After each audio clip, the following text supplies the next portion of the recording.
ቅድመ ትዳር ደስ የሚል ህይወት የሚጀመርበት ጉዞ ነው። ሰላምታዬ በያላችሁበት ይድረስ ብያለሁ። ዛሬ ስለ ቅድመ ትዳር እና ደስ የሚል የትዳር ህይወት መጀመር እንችላለን ትንሽ እንነጋገር። ትዳር በቀለም ብቻ የተሞላ በፍቅር ብቻ የተሞላ አይደለም። መግባባትን፣ መከባበርን፣ መተማመንን፣ መነጋገርን ይጠይቃል። ቅድመ ትዳር ማለት ሌላውን ሰው ብቻ ማወቅ ሳይሆን ራስን መረዳት ነው።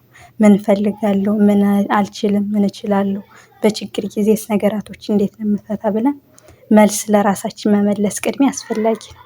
ያማረ ቤት የሰመረ ትዳር ለመመስረት ቤት አሁን ሲሰራ መሰረቱ ሲያምር መጨረሻውም ያምራል አይደል? ደግሞ መሰረቱ ካላማረ ቤቱ ሊቆም ይችላል እንደምንም ብሎ ግን የሆነ ጊዜ ይወድቃል። ያወዳደቁ ደግሞ በጣም የከፋ ነው የሚሆነው። ስለዚህ መሰረቱን እናሳምረው፣ ቀድመን እንማር፣ መብትና ግዴታችን ቀድመን እንወቅ። ትዳር ደስ የሚል ሀያት ነው። ደስ የሚልን ሀያት ደግሞ ለመገንባት ማወቅ፣ መገንዘብ፣ መረዳት አለብን። እኔ አውቄ አይደለም ሁሌም እምላችኋለሁ፣ ግን ከህይወት ተሞክሮ በእኔ ሰበብ አንድ እህት አንድ ወንድም ቢለወጥ ደስ ይለኛል። ላይክ አድርጉ፣ ሰብስክራይብ አድርጉ። እኔ ብዙ አሁን ባልችልም በጊዜ ሂደት እለምዳለሁ። አጠናክሩኝ፣ ቤተሰብ ሆኑኝ። ስለዚህ ወዳጆች፣ ተመልካቾች ቅድመ ትዳርን ቀድመን እንማር።